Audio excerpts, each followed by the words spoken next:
ialah ada yang cadangkan supaya saudara Razvi terus bertanding sebagai presiden. La ilaha illallah. Ini masalah dia. Antaranya ialah saudara Lim Guan Eng. Ada sebut kita sebutkan dalam Malaysia kini ada sebut. Kemudian saya rasa di luar juga ada sebut analisis yang dibuat oleh orang di luar lah. Ya, penganalisis politik. Ada juga yang sebut supaya saudara tubuhkan parti sendiri. Supaya saudara boleh bentuk, corakkan sendiri dan tidak dipanggil kongkong dengan pelbagai organisasi parti dan sebagainya, dan saudara boleh terus lagi jauh ke depan. Jauh lagi boleh ke depan dan bawa dasar polisi yang boleh bantu Malaysia. Jadi apa pandangan saudara tentang perkara ini? Masih lagikah nak sama dengan keadilan ni, nak membimbing jadi timbalan presiden, dipilih sebagai timbalan presiden, ataupun ada cita-cita itu untuk memimpin parti ini dan memimpin negara satu masa nanti? Ya, kita mula dengan yang lebih mudah, iaitu soal parti kan, soal membentuk parti. Memanglah saya tiap-tiap minggu adalah dapat tawaran masuk parti baru. Aku print screen lah. Kalau apa-apa saya tunjukkan. Ada 2-3 benda kan. Satu ialah saya tak faham, saya tak tahu orang lain lah, dia masuk parti ke masuk politik ni atas sebab apa. Kalau atas sebab nak jadi menteri kekuasa, mungkin dia boleh cari parti yang boleh menaikkan dia lagi cepat ke arah jawatan itu kan.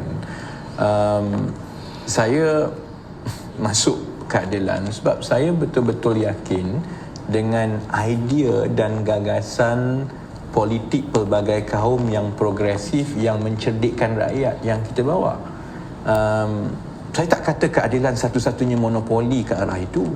Malah saya pun sekarang ini bimbang kalau keadilan tidak berubah dengan cepat, ruang itu akan diambil oleh parti-parti lain, kerana rakyat sudah membuka mata bahawa parti pelbagai kaum yang ditunjangi oleh Melayu di negara ini boleh berkembang baik, dan itu satu sumbangan besar oleh keadilan kan. Sebab sebelum ini tak pernah berlaku. Parti pelbagai kaum ni mesti parti Cina ke parti India kan. Jadi selepas 20 tahun keadilan telah membuktikan bahawa sebenarnya boleh ada parti pelbagai kaum yang tunjangnya orang Melayu, yang progresif, yang mengambil kira pandangan dan kebajikan setiap lapisan masyarakat. Baik. Jadi kalau soal untuk menukar parti, bentuk parti baru dan sebagainya, atas soal gagasan idea, tak ada masalah dengan gagasan idea yang keadilan ada ni. Dia bukan tiba-tiba jadi parti komunis. Dia masih lagi parti yang saya sertai 20 tahun yang lepas. Masih lagi, jumpalah siapa-siapa, jumpalah pimpinan peringkat mana pun, inti parti keadilan tidak berubah. Kita masih lagi parti pelbagai kaum yang progresif, yang mendekati rakyat dan sebagainya. Jadi tak timbul soal itu. Soal kedua, kenapa tak buat parti baru? Sebab lagi mudah dan sebagainya. Dia macam produk tau. Katakanlah saya dah ada restoran nasi biryani gam lama kan. Ada contoh yang lebih baik dekat Kemaman, Haiping, kedai kopi Haiping dekat Kemaman. Kan? Kemaman kan ada kedai kopi Haiping yang memang terkenal lah kan. Jadi lama-lama dia orang bergaduh. Jadi berpisah, ada Haiping, ada Kopitiam Kemaman kan. Memanglah yang buat Kopitiam Kemaman tu ialah orang yang run Haiping before. Jadi dia ada kepakaran dan sebagainya.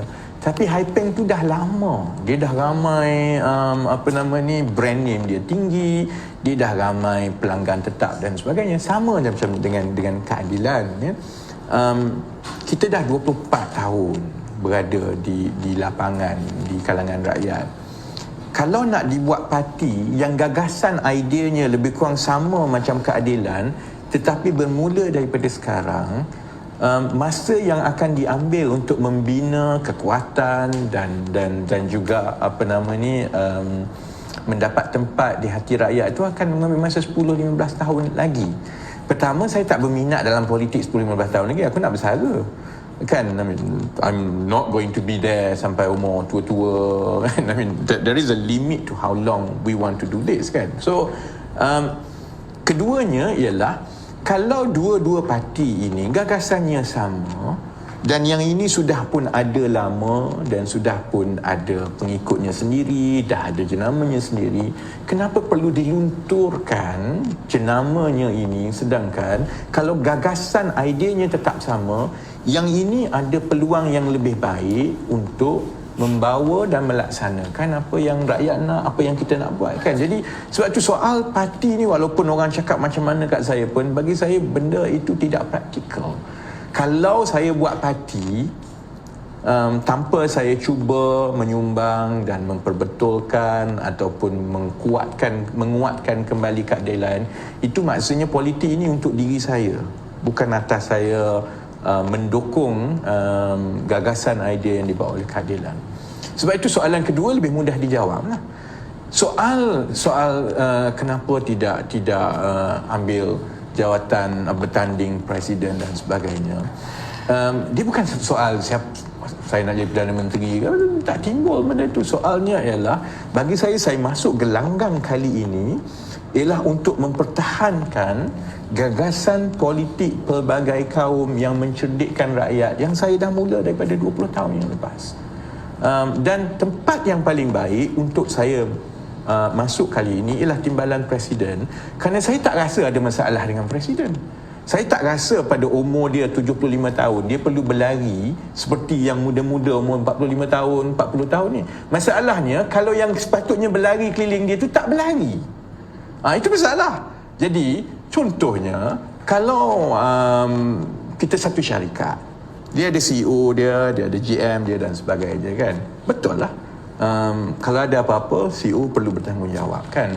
Tapi kalau contohnya pandangan CEO, visi CEO itu tidak lari dari landasan, tetapi kegagalan oleh kerana kelembapan, ketidakcekapan yang di bawah itu, lebih baik kita tumpukan memperbaiki yang di bawah itu daripada kita cuba untuk menukar di atas. Kerana kesannya lagi besar dalam keadaan kita nak masuk dalam pilihan raya pada 3-4 bulan daripada sekarang. Jadi soal itu tidak timbul. Soal yang dalam parti ini cuba memberi gambaran, contohnya ini nak melanggar presiden dan sebagainya. Ini semua soal budak-budak yang takut saja. Ini 4-5 kerat ini yang duduk berkampung di situ. Jadi saya tahu Datuk Seri Anwar pun tahu pandangan saya, mereka pun tahu pandangan saya. Saya bukan marah ataupun tidak bersetuju sebab apa-apa. Bagi saya, mereka sepatutnya yang berada di keliling Datuk Seri Anwar ni sepatutnya lebih cekap, lebih rajin, lebih berkesan, ada impak yang besar. Bukannya duduk di keliling Anwar Ibrahim, tunggu Anwar Ibrahim buat apa, dia bawa beg kat belakang.